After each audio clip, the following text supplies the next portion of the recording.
আসসালামু আলাইকুম। এখন আমি আছি কানাডার টরন্টো শহরের বাংলাদেশের যে কনসুলেট অফিস আছে সেটার সামনে। অ্যান্ড আমি আসছিলাম এখানে আমার পাসপোর্ট কালেক্ট করতে, যেটা আজকে আমি হাতে পেয়ে গেছি। সো এটার সার্ভিস নিয়ে আপনাদের সাথে কিছু কথা শেয়ার করার জন্য ভিডিওটা করতেছি। প্রসেসটা খুবই সিস্টেম্যাটিক ছিল এবং অনলাইন ছিল। সো আপনি পুরা প্রসেস আপনি বাসায় বসে অনলাইনেই করতে পারবেন। আপনার খালি বায়োমেট্রিক্স দিতে একদিন হয়তো এখানে আসা লাগবে, আর পাসপোর্ট পিক আপের রিকোয়েস্ট আসলে আপনি পাসপোর্ট পিক আপ করবেন। অ্যাটলিস্ট আমার জন্য এটাই হচ্ছে। সো এটা হচ্ছে আপনার প্রসেস, খুবই ইজি অ্যান্ড সিস্টেম্যাটিক। সেকেন্ড জিনিসটা হচ্ছে কি আপনার প্রসেসিং টাইম।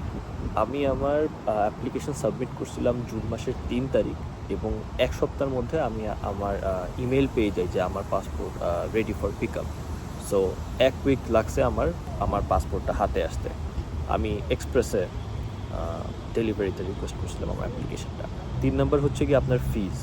সো এখানে আপনার বিভিন্ন ধরনের ফি স্ট্রাকচার আছে। ধরেন আপনার মেয়াদের উপর ফিটা নির্ভর করে, আপনার পাসপোর্টের কয় পাতা আপনারা রিকোয়েস্ট করতেছেন সেটার উপর নির্ভর করে। সো আমি বিভিন্ন ফিজগুলা ভিডিওর কোথাও দিয়ে দেওয়ার ট্রাই করব।